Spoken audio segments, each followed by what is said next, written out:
하나님 말씀은 요한계시록 11장 1절에서 19절입니다. 1절부터 봉독하겠습니다. 또 그가 내게 지팡이 같은 갈대 하나를 주며 말하였다. 일어나 하나님의 성전과 제단과 그 안에서 예배하는 자들을 측량하되 성전 바깥마당은 내버려 두고 측량하지 마라. 이는 그것이 이방인들에게 주어졌고 그들이 42달 동안 그 거룩한 성읍을 짓밟을 것이기 때문이다. 내가 나의 두 증인에게 권세를 주겠으며 그들은 굵은 베옷을 입고 1260일 동안 예언할 것이다. 그들은 이 땅에 주님 앞에 서 있는 두 올리브 나무이며 두 촛대이다. 만일 누구든지 그들을 해하려 하면 불이 그들의 입에서 나와서 그들의 원수들을 삼켜버릴 것이며 누구든지 그들을 해하려 하면 반드시 이같이 죽임을 당할 것이다. 이들은 권세를 가지고 하늘을 닫아 예언하는 날들 동안 비가 오지 못하게 하고 또 권세가 있어 물을 피로 변하게 하며 원하면 언제든지 많은 재앙으로 땅을 칠 것이다. 그들이 그들의 증언을 마칠 때 무저경에서 올라오는 짐승이 그들과 싸워 이기고 그들을 죽일 것이다. 그리고 그들의 시체가 큰 성읍 거리에 놓일 것인데 그 성읍은 영적으로 소돔과 이집트라고 하니 이것은 곧 그들의 주께서 십자가에 못 박히신 곳이다. 백성들과 족속들과 언어들과 나라들에 속한 자들이 그들의 시체를 3일 반 동안 볼 것이며 그들의 시체가 무덤에 장사되는 것을 허락하지 않을 것이다. 그때 땅 위에 사는 자들이 그들로 인해 기뻐하고 즐거워하며 서로 선물들을 보낼 것이니 이는 이 두 선지자가 땅에 사는 자들을 괴롭게 하였기 때문이다. 3일 반 후에 생명의 영이 하나님께로부터 그들 속에 들어가자 그들이 자기 발로 일어섰으며 그들을 지켜본 자들에게 큰 두려움이 임하였다. 그들이 하늘로부터 나는 큰 음성을 들었는데 말하기를 너희는 이리로 올라오너라 라고 하므로 그들이 구름을 타고 하늘로 올라가니 원수들이 그들을 바라보았다. 바로 그 시각에 큰 지진이 일어나 성읍의 10분의 1이 무너졌는데 그 지진으로 죽은 사람이 7,000명이었다.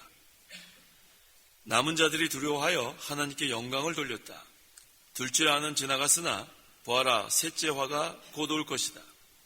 일곱째 전사가 나팔을 불 때 하늘에서 큰 음성이 나서 말하기를 세상 나라가 우리 주님과 그리스도의 나라가 되었으니 그분께서 영원 무궁히 다스리실 것이다 라고 했고 하나님 앞에서 자기 보좌에 앉아있던 24장로도 얼굴을 땅에 대고 엎드려 하나님께 경배하며 말하였다.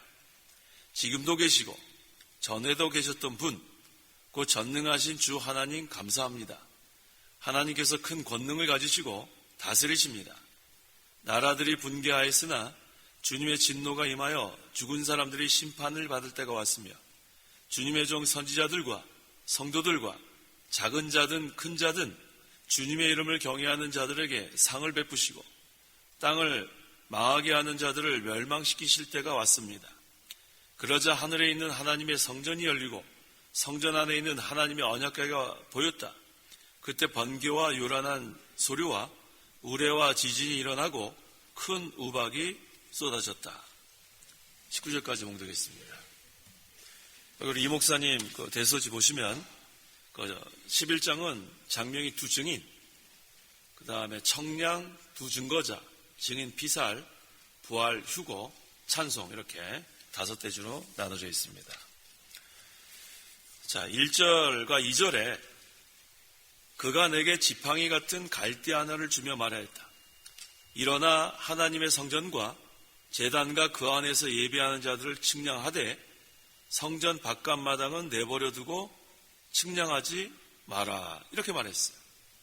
그래서 이 시간 증거의 말씀의 제목은 측량할 자들과 측량하지 않을 자들, 측량할 자들과 측량하지 않을 자들에 대해서 말씀 증거하겠습니다. 여기서 측량한다는 것은 뭘 의미하냐면 하나님께서 돌보신다는 뜻이에요. 돌보신다. 권고하신다. 그래서 하나님께서 모든 사람들을 돌보는 게 아닙니다. 모든 사람들을 권고하는 것도 아니고 하나님의 권고와 돌보심을 받는 사람이 있고 내버려 두는 사람이 있다는 것이 본문의 가장 중요한 핵심입니다. 1절과 2절. 1절. 또 그가 내게 지팡이 같은 갈대 하나를 주며 말하였다. 일어나 하나님의 성전과 제단과 그 안에서 예배하는 자들을 청량하되 성전 바깥마당은 내버려 두고 청량하지 마라. 이는 그것이 이방인들에게 주어졌고 그들이 42달 동안 그 거룩한 성읍을 질밟을 것이기 때문이다. 그가 내게 지팡이 같은 갈대 하나를 주며 라고 했는데 이 지팡이 같은 갈대는 측량에 필요한 도구입니다. 측량할 도구가 무엇인가? 하나님 말씀이에요. 하나님 말씀으로 하나님께서는 측량하십니다. 그래서 성경을 정경이라 그래. 캐논. 왜 캐논이라 부르냐면 이 자라는 거예요. 자, 치수를 재는 자. 그래서 성경은 정경입니다. 캐논입니다. 그래서 여기 하나님의 성전과 제단과 그 안에서 예배하는 자들 다 기억하세요? 성전 생활하는 사람, 제단 생활하는 사람, 예배 생활하는 사람을 하나님이 권고하시고 돌봐주십니다. 자, 세 가지 제가 얘기했죠? 어떤 사람을 돌봐주세요? 성전 생활하는 사람. 두 번째는 제단 생활하는 사람. 세 번째는 예배 생활하는 사람. 잘 기억하세요. 그러한 자를 하나님이 측량하시는 거예요. 그런 자를 하나님이 권고하시고 돌봐주십니다. 첫째, 성전 생활하는 사람은 어떤 사람인가? 하나님 섬기는 사람이에요. 하나님 섬기는 사람. 하나님 집에 거하는 사람. 누가복음 2장 49절에 예수께서 그들에게 말씀하셨다. 왜 나를 찾으셨습니까? 내가 내 아버지 집에 있어야 한다는 것을 모르셨습니까? 내 아버지 집에 거하는 사람이 하나님의 돌보심을 받습니다.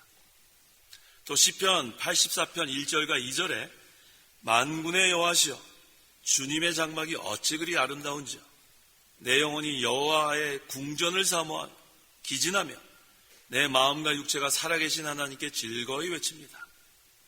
하나님의 궁전에 거하는 자, 성전 생활하는 사람, 이런 사람은 하나님을 늘 가까이 모신 후 늘 섬기는 사람, 어느 곳에 가든지 영적으로 하나님과 교통하는 사람, 이러한 사람을 하나님 돌봐주시는 거예요. 그래서 때로는 좌로 갈 때가 있고 우로 갈 때가 있으면 하나님이 훈계해서라도 똑바로 가도록 하나님께서 권고하시고 돌봐주십니다. 그런데 성전 바깥마당에 있는 사람은 어떤가? 내버려 두는 거예요. 성전 생활하는 사람은 돌봐주시고 성전 바깥마당에서 하나님 멀리 따라가는 사람, 그런 사람들은 하나님이 권고하지 않습니다. 내버려 둡니다. 우리 주일마다 예배당에 나와 하나님께 예배하는데 하나님의 말씀을 우리가 통해서 은혜 받는 사람 하나님 돌봐주십니다. 마당만 밟고 가는 사람 내버려 둡니다. 그래서 하나님이 돌봐주시는 사람은 이와 같이 성전 생활하는 사람, 또 어떤 사람을 돌봐주신다고요? 제단 생활하는 사람. 제단 생활하는 사람은 어떤 사람인가? 하나님께 산제사로 드리는 사람이에요. 로마서 12장 1절. 그러므로 형제들아 내가 하나님의 인내하심으로 너희에게 권하니 너희의 몸을 하나님께서 기뻐하시는 거룩한 산제물로 드려라. 이것이 너희가 드릴 합당한 예배이다. 하나님께서 기뻐하시는 거룩한 산제물이 되면 그 하나님께서 돌봐주십니다.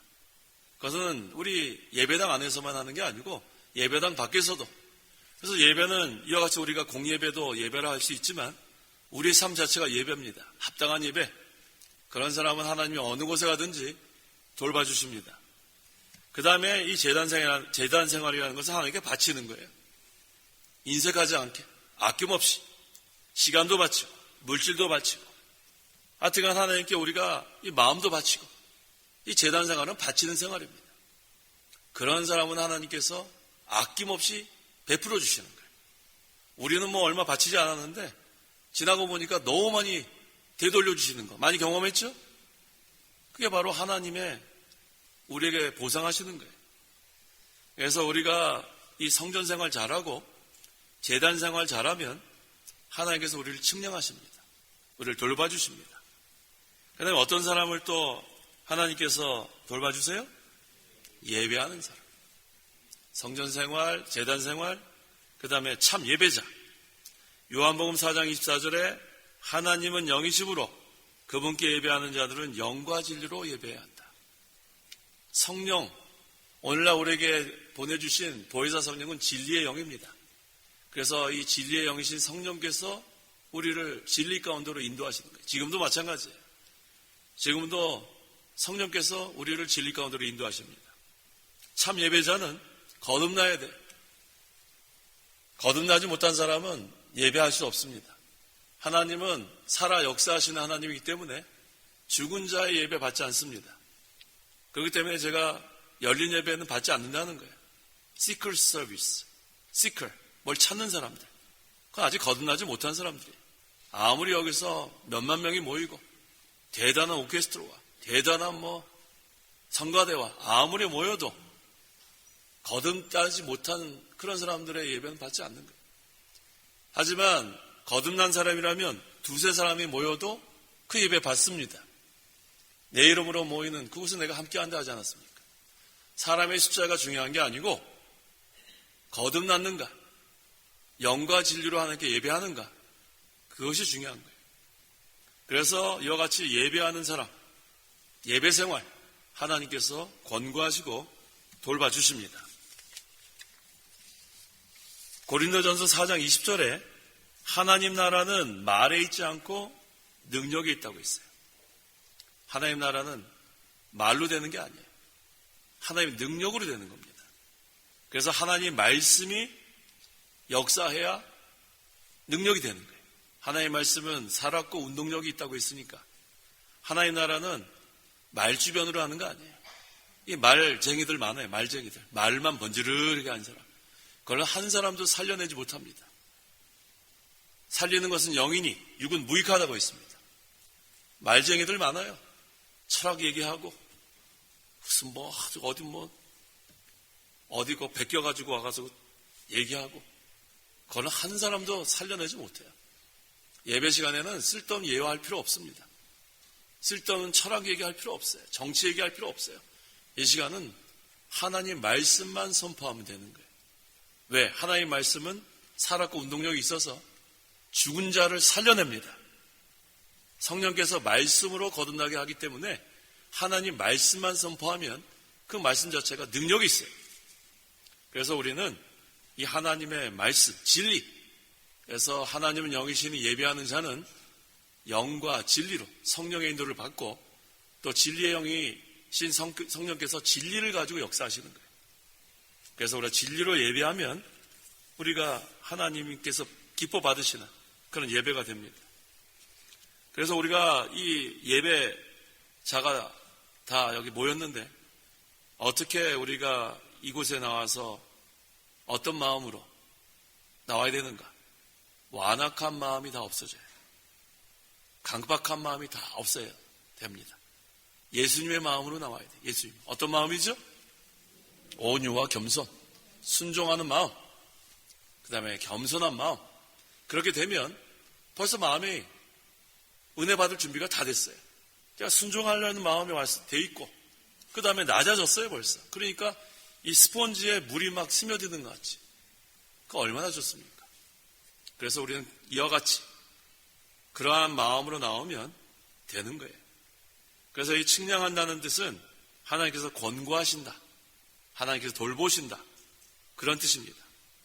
그래서 우리는 항상 성전 생활을 해야지 성전 마당만 밟고 돌아가면 안 됩니다.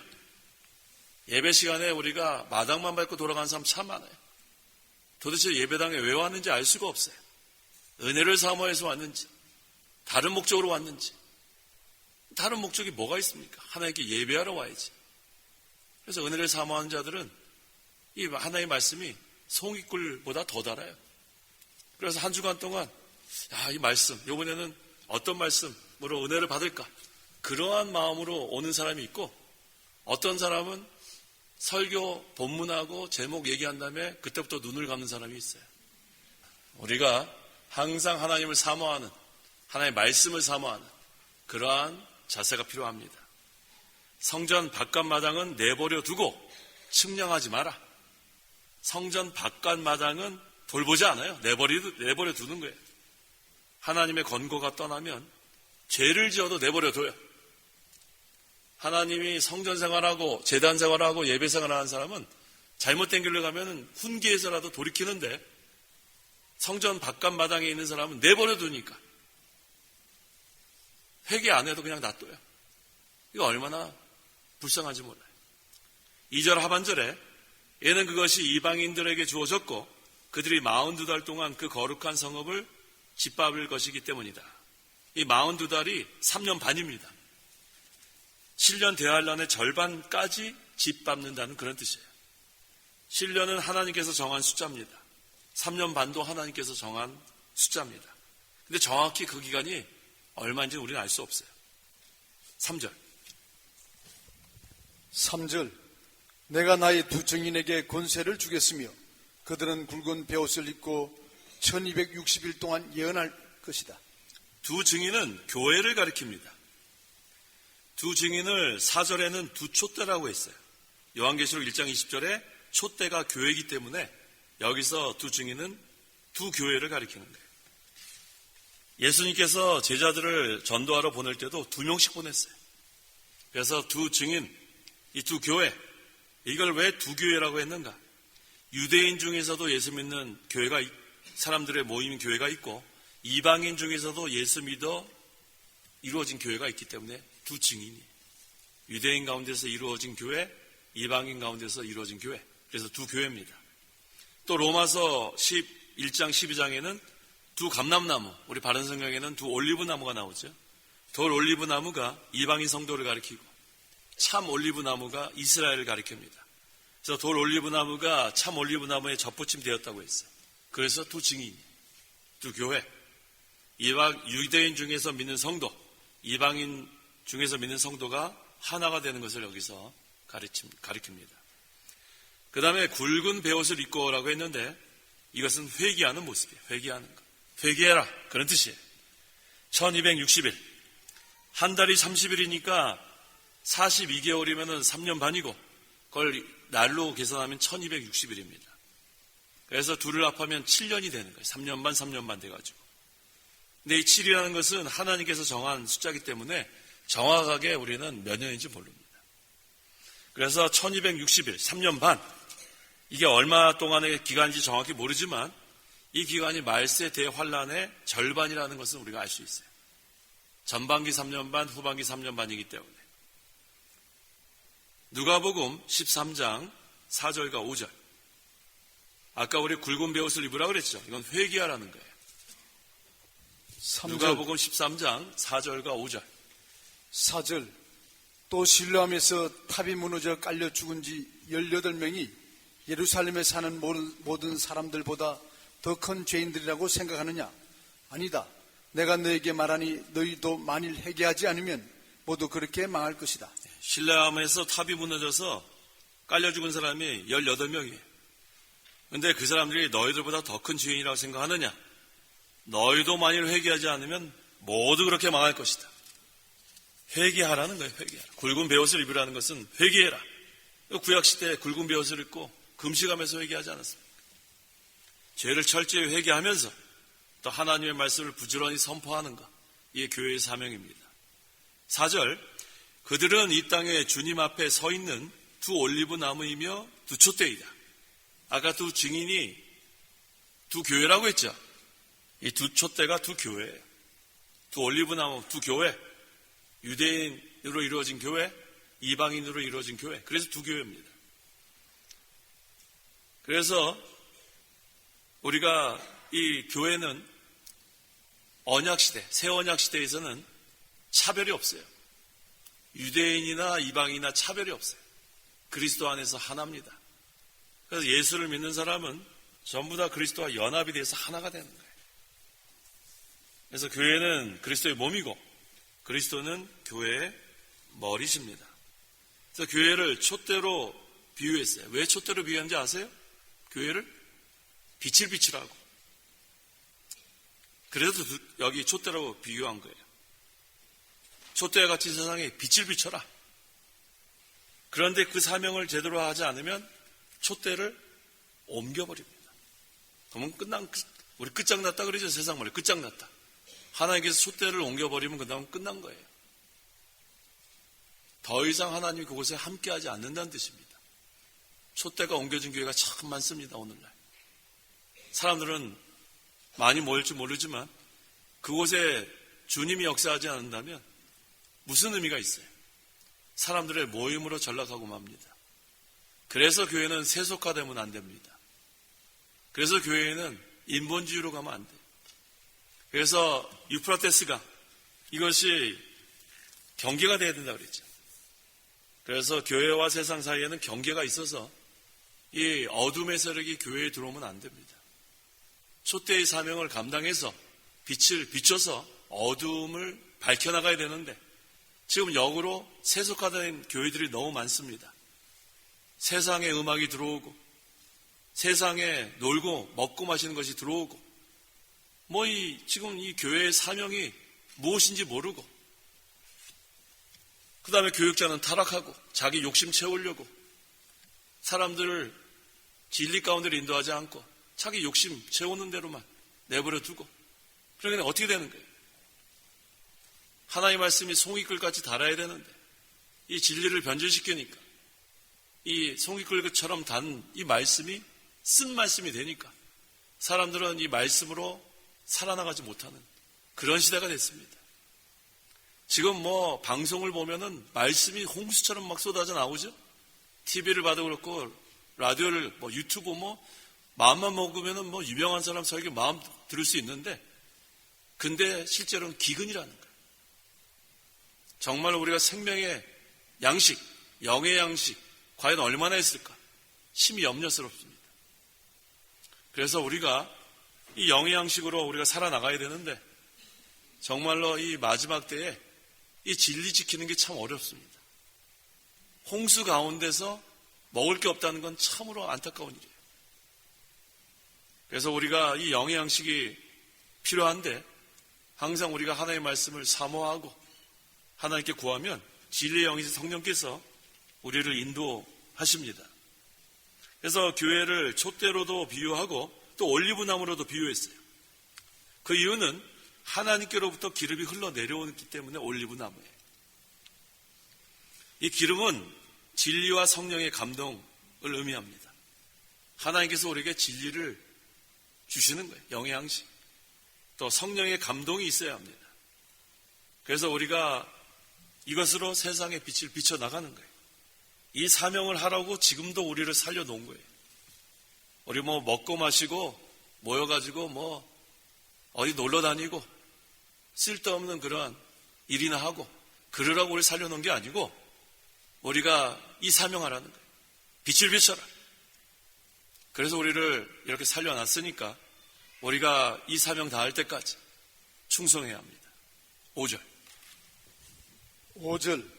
만일 누구든지 그들을 헤아려 하면 불이 그들의 입에서 나와서 그들의 원수들을 삼켜버릴 것이며 누구든지 그들을 헤아려 하면 반드시 이같이 죽임을 당할 것이다. 그들을 헤아려 하면 그들은 두 증인이에요. 두 증인이 뭐라고 했어요? 교회. 그래서 누구든지 교회를 헤아려고 하면 불이 그들의 입에서 나와서 원수를 사른다고 했어요. 예레미야 5장 14절에 여호와 만군의 하나님께서 이같이 말씀하셨다. 너희가 이 말을 하였으므로 보아라, 내가 내 말이 내 입에서 불이 되게 하고 이 백성은 나무가 되게 할 것이니 불이 그것들을 사를 것이다. 하나님의 심판에 대해서 여기서 증거하는 거예요. 이 불은 하나님의 말씀입니다. 그래서 누구든지 하나님의 교회를 무너뜨리려고 하면, 하나님의 교회를 해하려고 하면 하나님의 말씀이 심판의 불이 돼서 그 말씀대로 심판하고 불살라버리는 거예요. 그래서 하나님의 교회에 해를 주면 큰일 나는 거예요. 불타버립니다. 하나님 교회에 하나님이 세우셨기 때문에 함부로 못하게 하는 거예요. 6절. 이들은 권세를 가지고 하늘을 닫아 연하는 날들 동안 비가 오지 못하게 하고 또 권세가 있어 물을 피로 변하게 하며 원하면 언제든지 많은 재앙으로 땅을 칠 것이다. 교회가 하나님 말씀대로 예언했고 그 말씀이 성취되면 비가 오지 않고 기근이 난다는 거예요. 물이 변하여 피가 되기도 합니다. 여기서 비가 오지 못하게 한다는 것은 하나님이 주시는 은혜가 중단된다는 거예요. 은혜의 단비가 중단되면 참으로 공고합니다. 증인들이 말씀을 전하는데, 이 교회를 말하는 게 교회. 교회에서 말씀이 선포되는데, 근데도 그 회개하지 않고 그 말씀을 무시하고 반항하는 자들이 있어요. 그런 자들은 은혜의 단비가 중단됩니다. 이 은혜의 단비가 중단되면 그 다음부터는 곤고해지는 거예요. 뭐 어디에서 우리가 위로를 얻겠습니까? 학개서 1장 10절 11절에 너희로 말미암아 하늘은 이슬을 그쳤고 땅은 그 소출을 그쳤다.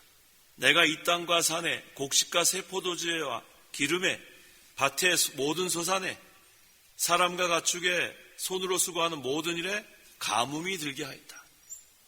은혜의 단비가 멈추면 이건 아주 비참합니다. 교회를 통해서, 이 증인을 통해서 하나님의 말씀이 선포될 때 그 말씀을 통해서 교훈을 받고 책망을 받고 잘못한 것은 철저히 회개해서 바로 서야 되는데 그렇지 않고 끝까지 반항하고 교회에 해를 주고 못되게 나가면 은혜의 단비가 중단됩니다. 그 다음에 물을 피로 변하게 한다고 했죠. 물이 바로 은혜의 단비인데 그 다음에 이게 피로 변하니까 이게 얼마나 끔찍해요. 그래서 이렇게 돈은 버는지 모르는데 또 이렇게 못되게 나가도 돈 버는 사람들이 있어요.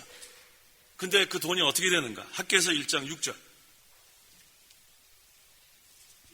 6절. 너희가 많이 뿌렸어도 거두어 드리는 것이 적고 먹어도 배부르지 않으며 마시도 만족함이 없고 입어도 따뜻하지 않으며 품삯을 받아도 구멍난 주머니에 넣은 것이 되었다. 우리 이전에는 구멍난 전대라 그랬죠. 구멍난 주머니. 많이 버는 것 같은데 다 새어나갔어요. 다 새어나갔다. 못되게 나가는 사람들은 이와 같습니다. 수고한 만큼 그대로 그것을 열매를 맺어야 되는데 그게 다 새어나간단 말이에요. 근데도 회개하지 않고 끝까지 나가는 그런 자들 많습니다. 많이 뿌려도 거두어들이는 것이 적어요. 먹은데 배가 부르지 않아요. 마셔도 만족스럽지 않습니다. 입어도 따뜻하지 않습니다. 품삯을 받았는데 구멍난 주머니로 다 없어져 버리는 거예요. 이거 얼마나 비참해요. 은혜의 단비는 중단되고 그 다음에 이거 열심히 했는데 거둬들이는 것이 없고 그래서 이 두 증인이 교회가 말씀을 선포할 때 회개하고 돌아와야 돼요. 회개하라 할 때 회개하는 게 그래서 중요합니다. 7절에 그들이 그들의 증언을 마칠 때 무적행에서 올라오는 짐승이 그들과 싸워 이기고 그들을 죽일 것이다. 무적행에서 올라오는 짐승, 적그리스도를 가리킵니다. 교회를 핍박하고 성도들을 죽이는 세력, 이 적그리스도가 권세를 잡고 기독교를 대적하는 거예요. 그들을 죽일 것이다. 이 말세의 마지막 때는 적그리스도가 나옵니다. 그래서 성도들을 핍박하고 죽이고 그 세력이 너무 크니까 교회가 쩔쩔맵니다. 8절. 8절. 그리고 그들의 시체가 큰 성읍 거리에 놓일 것인데 그 성읍은 영적으로 소돔과 이집트라고 하니 이곳은 곧 그들의 주께서 십자가에 못 박히신 곳이다. 그들의 시체가 큰 성읍 거리에 놓일 것인데 그들은 교회를 가리킵니다. 말세에는 예배당도 있고 교인도 있고 또 적그리스도가 박해하니까 믿음을 지키지 못하는 사람들이 많이 나온다는 거예요. 사람들은 많이 있는데 믿음 지키는 사람이 없는 거예요. 사람은 많은데 넓은 문으로 들어간 사람들은 많이 있는데 좁은 문으로 들어간 사람의 수가 적다는 거예요. 예배당도 큰데 그곳에 주님이 함께 하시지 않는다는 거예요. 또 교회가 모이질 않습니다. 우리가 지금 이렇게 사경에 모이는 것 참 하나님의 은혜입니다. 이 사경회가 이전에 우리 복음이 처음에는 이북부터 전해졌어요. 우리 지금도 이북이 열리기를 기도하는 사람들 많이 계신데 사실은 복음이 북한에부터 들어갔습니다. 선교사들이 북한부터 갔어요.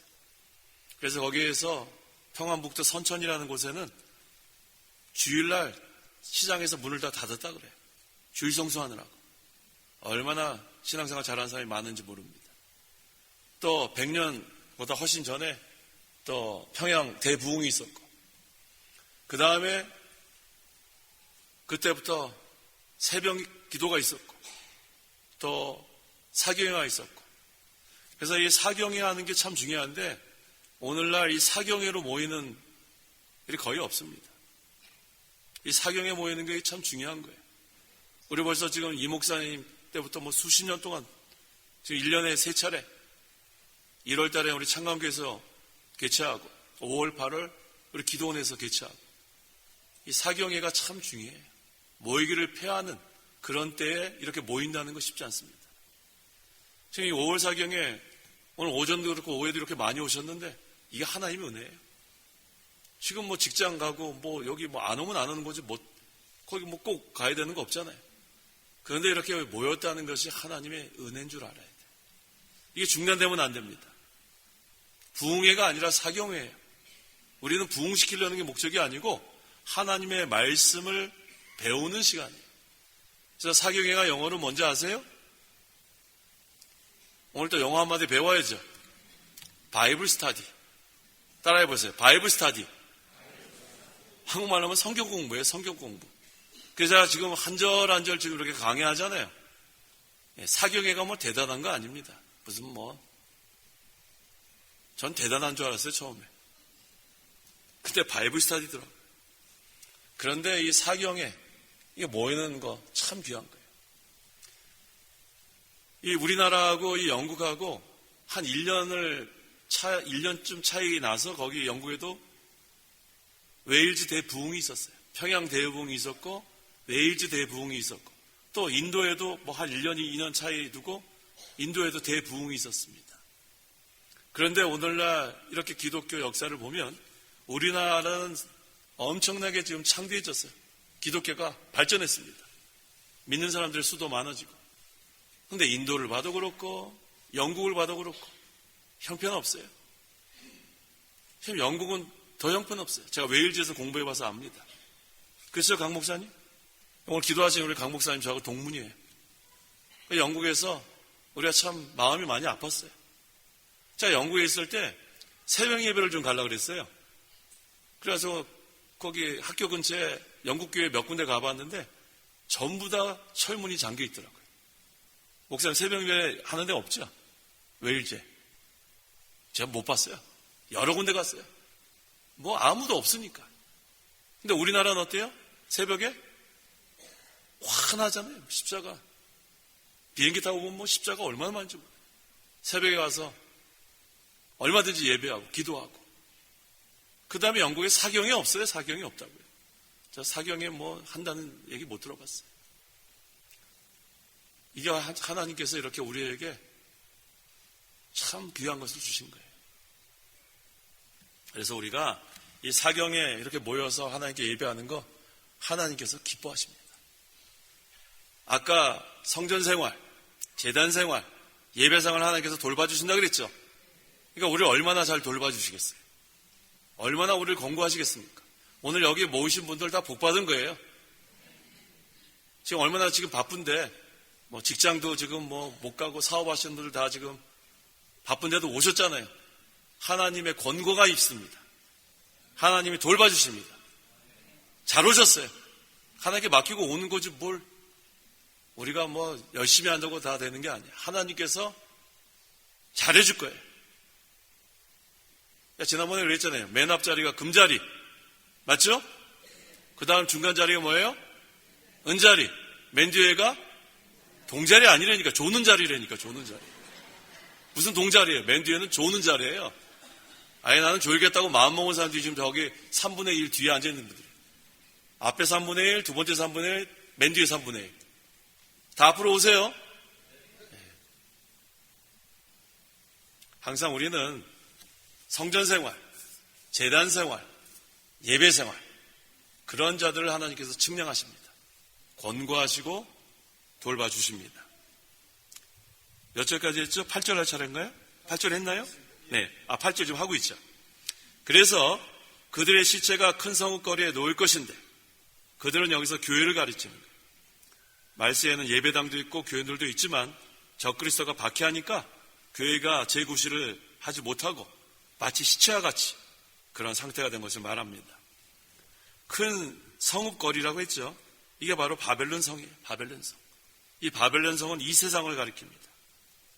교회의 죽은 시체들 세상 사람들이 다 보고 이제 다 알게 되는 거예요. 특별히 여기 소돔이 나오죠. 소돔이 나오고 이집트가 나오는데 이 소돔이 죄악이 관영한 것이 소돔이에요. 향락주의.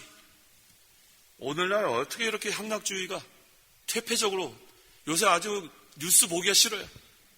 우리나라가 어떻게 저렇게 되는지 알 수가 없어요. 그냥 음성적으로 우리가 모르는 상태에서 죄를 짓고 있는 건 뭐 우리가 몰랐는데 이게 다 지금 드러나니까 이 소돔과 같은 아주 뭐 말로 형용하기 어려운 그러한 일들이 많이 벌어지고 있어요. 이게 말세의 마지막 그런 현상입니다. 이 소돔은 향락주의, 죄악이 관영한 것을 여기 가르치고 이집트는 기독교 탄압하는 걸 가르치는 거예요. 이집트 어떤 왕이 탄압했죠? 바로왕. 바로왕 마음이 아주 완고했습니다. 그래서 소돔과 이집트처럼 사회 전체가 죄악이 관영하면 교회도 세속화되면 그런 것들이 다 교회 안으로 들어오는 거예요. 그래서 막아야 돼요, 교회는. 교회는 거룩한 교회입니다. 거룩의 뜻은 구별되고 정결하다 그런 뜻이에요. 그래서 항상 유프라테스 강이 중간에 있어야 돼요. 세상과 교회의 경계가 있어야 돼요. 그래서 우리는 세속화되는 거 철저하게 막아야 돼요. 교회가 세속화되면 그 다음엔 끝나는 거예요. 촛대가 옮기는 거예요. 항상 우리는 진리를 세워나가는 교회. 세속화되면 안 돼요. 또 인본주의 되면 안 됩니다. 사람들이 좋아하는 거 따라가면 안 돼요. 신본주의. 하나님께서 기뻐하시는 것이 무엇인가? 거기에다가만 우리가 아까 세 가지 했잖아요. 하나님만 사랑하고 하나님만 위하고 하나님만 섬기는 교회가 돼야 돼요. 사람들 비유 다 맞춰주면 안 돼요. 그렇게 하면 안 됩니다. 관광버스는 언제 필요하냐면 사경이 끝난 날 필요한 거예요. 사경이 끝나면 우리 편안하게 모실 때 관광버스가 왜 교회에 필요해요? 놀러 다닐 때 그게 사용되면 안 돼요. 사경이 끝날 때 얼마나 좋아요. 그래서 우리는 예배당에 모여서 먹고 마실 생각하지 말고 어디 놀러 갈 생각하지 말고 그게 전부 다 사람 비유 맞추는 거예요. 그런다고 해서 거기에 무슨 하나님의 역사가 있겠습니까? 하나님 나라는 그런 게 아닙니다. 하나님 나라는 먹고 마시는 것이 아니고 오직 성령 안에서 의와 평강과 기쁨이라 했으니까 우리는 하나님 나라가 이루어져야 합니다. 9절 백성들과 족속들과 언어들과 나라들에 속한 자들이 그들의 시체를 3일 반 동안 볼 것이며 그들의 시체가 무덤에 장사되는 것을 허락하지 않을 것이다.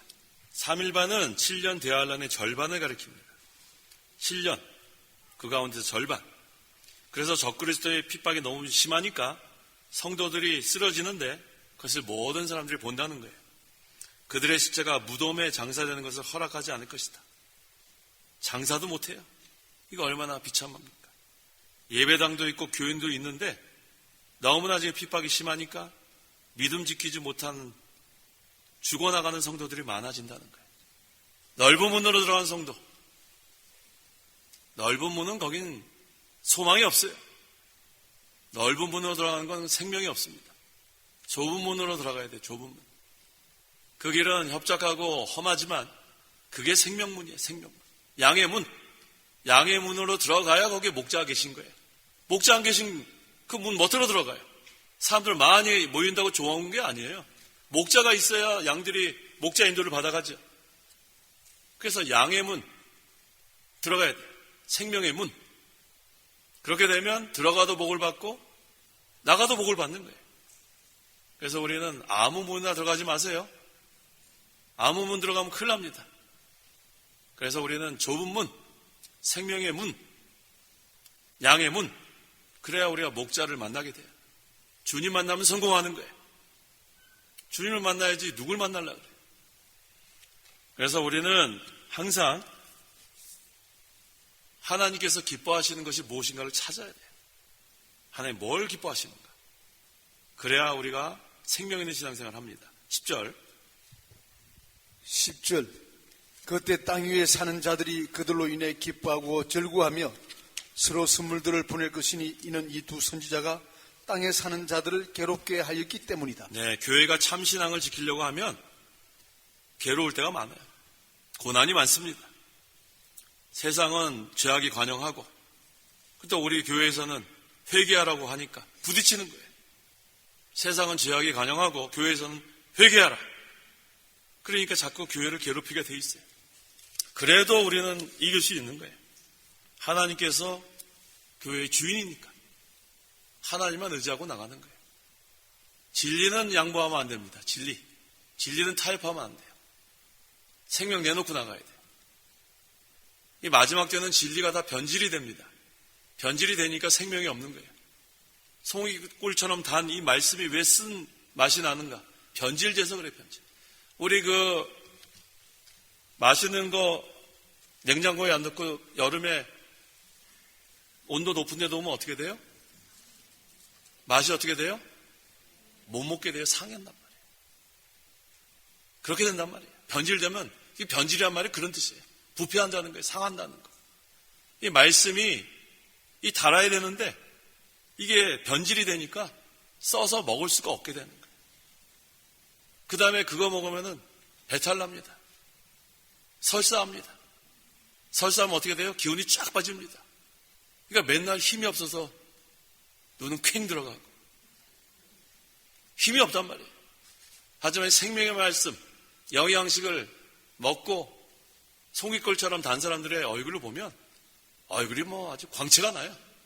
얼마나 은혜생활 하는지 그게 다 나타납니다. 자, 이쯤 되면 또 옆사람 보라 그럴 것 같죠? 안 봐도 돼요. 나갈 때 보세요. 나갈 때 졸다가 나간 사람 얼굴도 있고 얼굴이 환해서 나간 사람도 있고. 자, 우리가 항상 이 말씀이 달아야 됩니다. 이게 은혜생활이에요. 읽어도 달고 들을 때도 달고 순종할 때도 달고. 이게 쓰면은 문제가 생긴 거예요. 쓰면 그땐 빨리 회개하고 돌이켜야 합니다. 그 다음에 12절 12절 그들이 하늘로부터 나는 큰 음성을 들었는데 말하기를 너희는 이리로 올라오느라 라고 하므로 그들이 구름을 타고 하늘로 올라가니 원수들이 그들을 바라보았다. 이리로 올라오너라. 예수님께서 재림하실 때 성도들은 변화된 몸으로 공중으로 올라갑니다. 휴거라 그러죠. 13절 13절 바로 그 시각에 큰 지진이 일어나 성읍의 10분의 1이 무너졌는데 그 지진으로 죽은 사람이 7,000명이었다. 남은 자들이 두려워하여 하나님께 영광을 돌렸다. 네, 여기 성읍은 바벨론을 가리킨다고 했죠. 이 세상. 그래서 예수님 재림하실 때 큰 지진이 일어나서 이 세상 10분의 1이 파괴되고 죽은 사람이 많이 생기게 된다고 했어요. 근데 이것도 정확한 숫자는 아닙니다. 정확히는 우리가 얼마인지 몰라요. 10분의 1이 무너진다는 것은 전부 무너지지는 않는다는 거예요. 부분적으로 무너진다. 어느 부분만 무너진다. 그렇게 보면 됩니다. 그 다음에 여기 7,000명이라고 그랬는데 7수는 완전수고 하나님의 수. 그 다음에 1,000은 많은 수를 상징하니까 많은 사람이 죽는다. 딱 7,000명만 죽는다는 것이 아닙니다. 14절 14절 둘째 하는 지나갔으나 보아라 셋째 하가 곧 올 것이다. 8장 13절에 화가 있을 것이다 그랬죠. 8장에 첫째 화는 9장 1절에서 11절에 다섯째 나팔 재앙, 둘째 화는 9장 13절에서 11장 13절에 여섯째 나팔 재앙, 셋째 화는 14절부터 시작되는 일곱째 나팔 재앙을 가리킵니다. 그래서 화 세 번이에요. 다시 한번 말씀드릴게요. 첫째 화는 9장 1절에서 11절에 다섯째 나팔 재앙, 둘째 화는 9장 13절에서 11장 13절에 여섯째 나팔 재앙, 그 다음에 셋째 화는 11장 14절부터 시작되는 일곱째 나팔 재앙. 그래서 8장 13절에 화 세 번이 나오는 거예요. 이해가 되셨죠? 이때 예수님께서 재림하시고 성도는 공중에 올라가 예수님을 영접한 다음에 예수님과 함께 세상을 심판합니다. 그래서 성도는 이 마지막 7째 나팔 재앙은 받지 않는 거예요. 참 감사해요. 우리 이거 받지 않아요. 그래서 이 15절에서 19절에 있는 7째 나팔 재앙이 시작을 여기서 보여주는 거예요. 그 다음에 15장은 그 서곡을 또 보여주는 거고, 그 다음에 16장에서 18장은 그 재앙의 내용. 이건 이번 사경에 시간이 없어서 못하고 그거는 내년 5월 달에 하려고 그래요. 16장부터 22장까지 내년. 그래서 이번에는 15장까지 제가 증가하려고 합니다. 15절. 15절. 7째 천사가 나팔을 불 때 하늘에서 큰 음성이 나서 말하기를 세상 나라가 우리 주님과 그리스도의 나라가 되었으니 그분께서 영원 무궁히 다스릴 것이다. 세상 나라가 우리 주님과 그리스도의 나라가 되었다. 그리스도가 왕이 되는 나라니까 천년왕국이죠. 우리가 역사적 전천년주의 관점에서 이것은 천년왕국입니다. 세상 나라가 천년 동안 그리스도의 나라가 되는 거예요.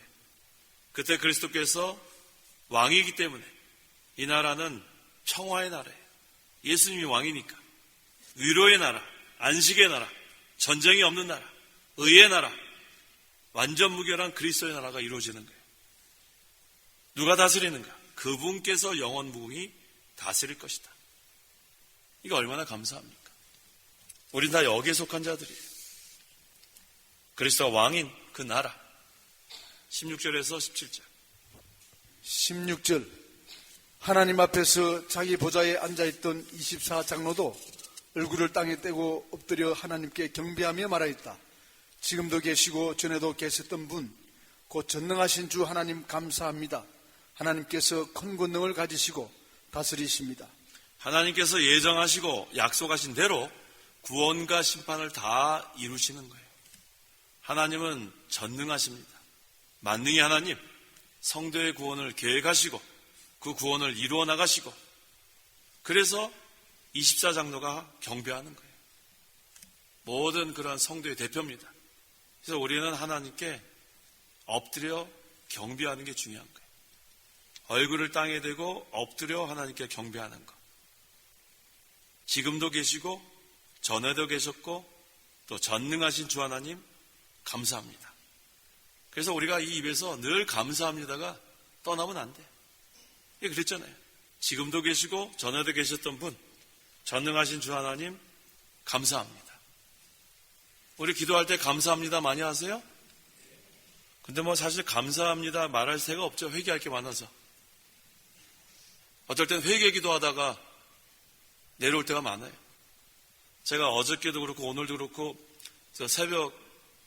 어저께는 오후에 갔군요. 오늘 새벽 예배 끝나자마자 백마산 정상에 가서 기도하고 왔는데 거기서 감사합니다 기도를 좀 해야 되는데 회개만 하고 내려왔어요. 눈을 감으면 회개할 게 너무너무 많아요.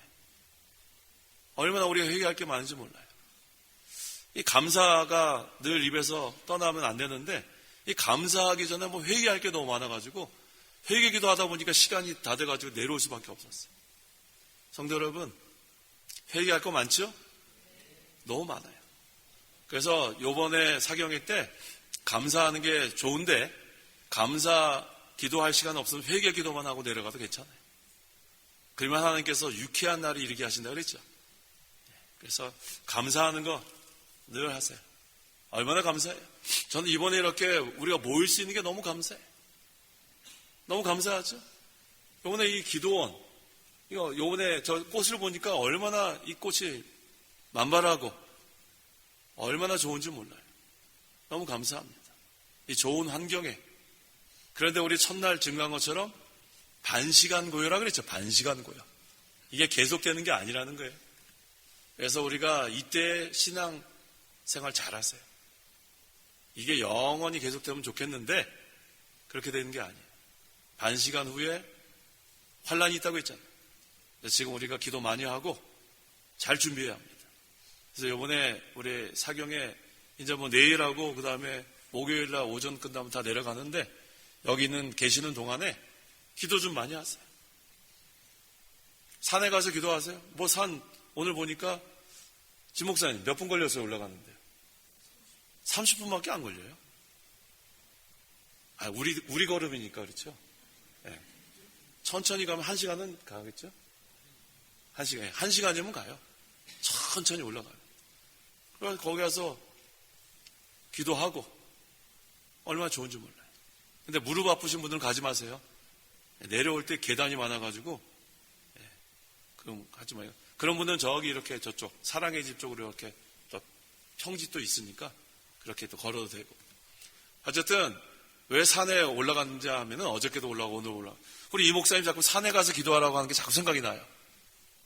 그냥 뭐 편하게 기도할까 하다가 안 되겠더라고요. 강대상 여기서 기도할까 하다가 그래도 제가 좀 힘을 써야지. 여기서 말씀을 전해야 돼. 그래서 사실 오늘 피곤하더라고요. 그래서 여기 앉았다간 좋을 것 같아요. 그래서 안 되겠다. 그래서 어저께도 올라가고 오늘도 올라갔는데 하나님이 좀 힘을 쓰니까 힘을 주시더라고요. 참 너무 감사합니다. 그래서 우리 목사님이 산에 가서 기도하라는 이유를 알 것 같아요. 요즘은. 산에 가서 기도하면 또 달라요. 예배당에서 기도하는 것도 달라요. 어쨌든 기도 많이 하세요. 무릎 튼튼한 사람들은 산에 가서 기도하세요. 우리 신학생들 대답을 왜 안 해요? 산에 좀 올라가요. 산에 좀 올라가란 말이에요. 산에 가서 얼마나 좋아요. 이런 좋은 환경이 어디 있어요? 산에 올라가서 기도하시고 그 다음에 또 내려오고 하여튼 기도 많이 하세요. 우리가 이렇게 기도할 수 있는 시간, 반 시간 고요 주신 거 너무 감사합니다. 그 다음에 18절. 18절. 나라들이 분개하였으나 주님의 진노가 임하여 죽은 사람들이 심판을 받을 때가 왔으며 주님의 종 선지자들과 성도들과 작은 자든 큰 자든 주님의 이름을 경외하는 자들에게 상을 베푸시고 땅을 망하게 하는 자들을 멸망시키실 때가 왔습니다. 자, 이방인들이 분개할 때에 주님께서 그들을 진노하여 심판하시고 성도에게는 상을 베푸시는 것을 찬송하는 것. 여기서 지금 증가합니다. 19절. 19절. 그러자 하늘에 있는 하나님의 성전이 열리고 성전 안에 있는 하나님의 언약궤가 보였다. 그때 번개와 요란한 소리와 우레와 지진이 일어나고 큰 우박이 쏟아졌다. 성전이 열리고 그랬죠? 이건 지성소가 열린 것을 말하는 거예요. 우리 예수님께서 십자가에 달려 죽으심으로 이제 우리는 휘장이 위에서부터 아래로 찢어져서 우리 이제는 지성소로 들어갈 수 있는 거예요. 우리는 다 왕같은 제사장.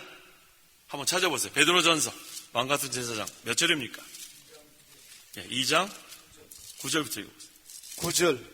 그러나 너희는 택하심을 받은 족속이고 왕같은 제사장들이고 거룩한 나라이고 그분의 소유된 백성이니 이는 너희를 어둠에서 그분의 놀라운 빛에 들어가게 하신 분의 덕을 선포하게 하시려는 것이다. 네, 우리는 왕같은 제사장입니다.